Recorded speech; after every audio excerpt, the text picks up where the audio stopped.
Constitution गरीबों की रक्षा करता है। ये आरएसएस वाले लोग कॉन्स्टिट्यूशन को मिटाना चाहते हैं, हटाना चाहते हैं। ये इनका पूरा लक्ष्य यही है कि किसी ना किसी तरह कॉन्स्टिट्यूशन जिसने हिंदुस्तान के गरीब लोगों को शक्ति दी, जगह दी, ये मिट जाए और जो पहले का सिस्टम था वो सिस्टम वापस ले आओ।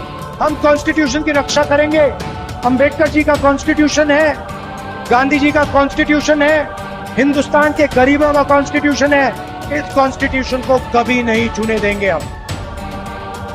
नमस्कार दोस्तों, कैसे हैं आप सब। आशा करता हूं आप सभी सुखी व स्वस्थ होंगे। दोस्तों, मैं हूं एडवोकेट राजेश।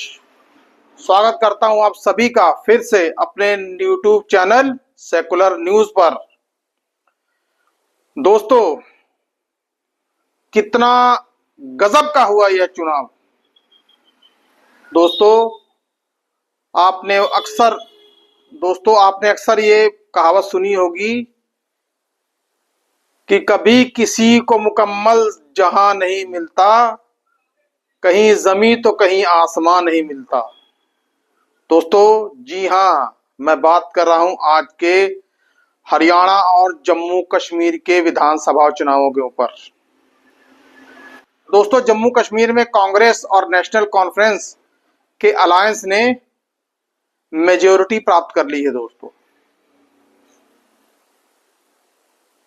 नेशनल कॉन्फ्रेंस लगभग 42 और कांग्रेस वहां पर 6 सीटें लेके आई है। दोस्तों, बहुमत का आंकड़ा था 45। इन दोनों पार्टियों के अलायंस ने बहुमत के आंकड़े को पार कर लिया। दोस्तों, ऐसा चुनाव आयोग की वेबसाइट में दिखाया गया है। दोस्तों, और फारूक अब्दुल्ला ने अपने बेटे उमर अब्दुल्ला का नाम भी सीएम कैंडिडेट के रूप में प्रोजेक्ट कर दिया। दोस्तों, अब दोस्तों बात करते हैं हरियाणा चुनाव की। दोस्तों, सबसे मजेदार अगर चुनाव कोई रहा है तो वह हरियाणा का चुनाव। किसी ने भी नहीं सोचा था कि भारतीय जनता पार्टी 2014 से भी ज्यादा क्लियर मैंडेट लेके आएगी। दोस्तों, जबकि भारतीय जनता पार्टी का इस चुनाव के अंदर चुनाव जीतना तो छोड़िए, चुनाव विश्लेषक और एग्जिट पोल्स में भी बमुश्किल 20 से ऊपर सीटें ही दिखाई दे रही थी। दोस्तों, लेकिन दोस्तों इस बार फिर एग्जिट पोल गलत साबित हुए। जहां एक और कांग्रेस की सुनामी आने की बात की जा रही थी, कांग्रेस की सुनामी तो छोड़िए, कांग्रेस 35 सीटों पर ही रह गई। दोस्तों, हालांकि अभी पोलिंग चालू है, काउंटिंग चालू है, फाइनल नतीजे चुनाव आयोग थोड़ा लेट डिक्लेयर करेगा, लेकिन जिस तरीके का ट्रेंड अभी ये चल रहा है, कमोबेश ये ट्रेंड तो यही बता रहा है कि भारतीय जनता पार्टी ने हरियाणा में लगातार तीसरी बार अपनी सरकार बना ली है। दोस्तों, अब दोस्तों सबसे बड़ा कारण क्या रहा। बड़े बड़े राजनीतिक पंडित, बड़े बड़े पत्रकार, बड़ी बड़ी न्यूज एजेंसियां हरियाणा के चुनावों को पढ़ने में कैसे फेल हो गईं।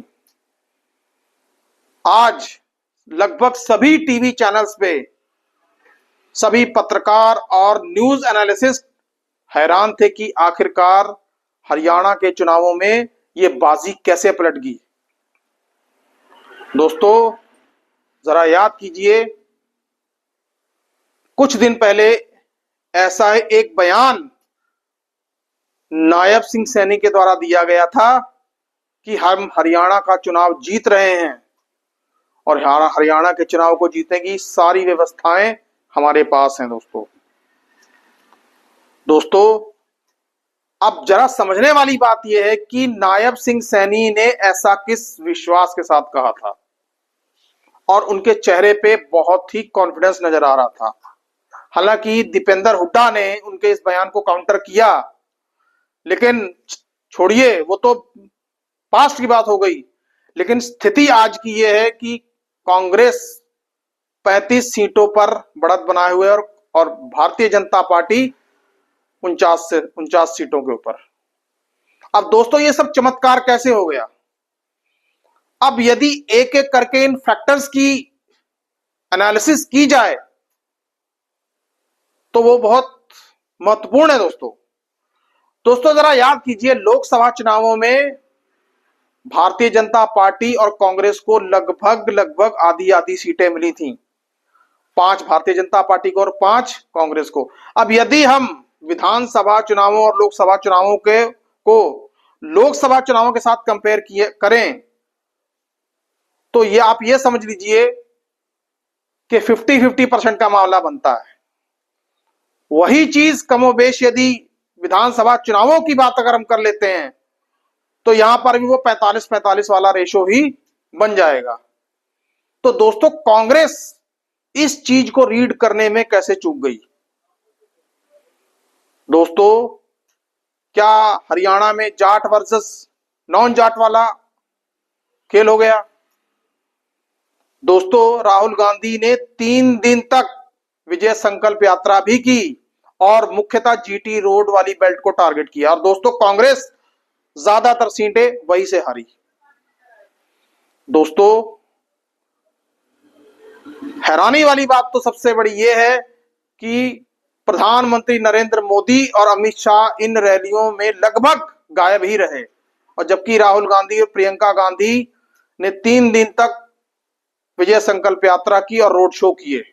दोस्तों क्या हरियाणा को भांपने में राहुल गांधी या प्रियंका गांधी या कांग्रेस का शीर्ष नेतृत्व फेल हो गया? दोस्तों या ये कहा जाए कि राहुल गांधी ने हरियाणा के चुनावों में देरी से प्रचार किया? दोस्तों फैक्टर कई हो सकते हैं, उनमें एक फैक्टर यह भी है कि कुमारी शैलजा और भूपेंद्र सिंह हुड्डा का विवाद या इनकी आपस में अनबन, अलग अलग गुटों का बने होना। दोस्तों बहुत ही देर बाद जब हरियाणा के चुनावों में कुछ दिन ही बचे थे तब राहुल गांधी इन दोनों को साथ लेके आए। क्या दोस्तों राहुल गांधी ने यह करने में क्या देर कर दी? खबरें तो यहां तक थी कि कुमारी शैलजा चुनावों के प्रचार से किनारा कर चुकी थी, घर बैठ गई थी, और भूपेंद्र सिंह हुड्डा के साथ उनकी बन नहीं रही थी। दोस्तों यदि राहुल गांधी ने इस चीज को समझने में देरी की है तो क्या यही देरी राहुल गांधी को हरियाणा के चुनावों में भारी पड़ गई? दोस्तों ऐसे कई कारण हैं जो कांग्रेस को खुद खोजने पड़ेंगे। आखिरकार अचानक दिखती हुई कांग्रेस हार कैसे गई? और जबकि दोस्तों एक चीज सबसे बड़ा हैरानीजनक फैक्टर यह भी है कि कांग्रेस का वोट शेयर इस बार लगभग 39% था, पिछली बार की तुलना में लगभग 10%, और same to same Bharatiya Janata party का था। लेकिन भारतीय जनता पार्टी कितनी सीट्स पे लीड कर रही है और कांग्रेस कितनी सीट्स पे लीड कर रही है? दोस्तों क्या अन्य को जो सीटें मिली हैं या और पार्टियां जो चुनाव लड़ रही थी उन्होंने कांग्रेस का खेल बिगाड़ा? दोस्तों क्या आम आदमी पार्टी अलग लड़ी जो इंडिया अलायंस का पार्ट नहीं बनी, क्या इस वजह से कांग्रेस हारी? ऐसा भी हो सकता है दोस्तों लेकिन एक बात तो तय है कि चुनावी नतीजों ने इस बार सबको चौंका दिया है। दोस्तों इसी बीच कांग्रेस की तरफ से एक प्रेस कॉन्फ्रेंस भी की गई है। कांग्रेस के शीर्ष नेता पवन खेड़ा और जयराम रमेश ने प्रेस वार्ता करते हुए यह कहा कि हम इन चुनाव के नतीजों को नहीं मानते। हमें ऐसी कई शिकायतें आई हैं और ऐसी कई गंभीर शिकायतें आई हैं जिनको हम लेके चुनाव आयोग के पास जाएंगे दोस्तों।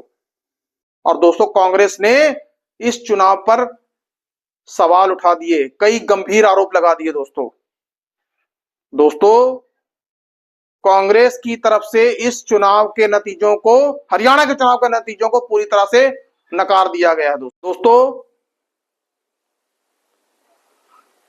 चुनावी इतिहास में ऐसा कभी भी नहीं हुआ कि किसी पार्टी ने चुनाव के नतीजों को इस तरह से नकारा हो।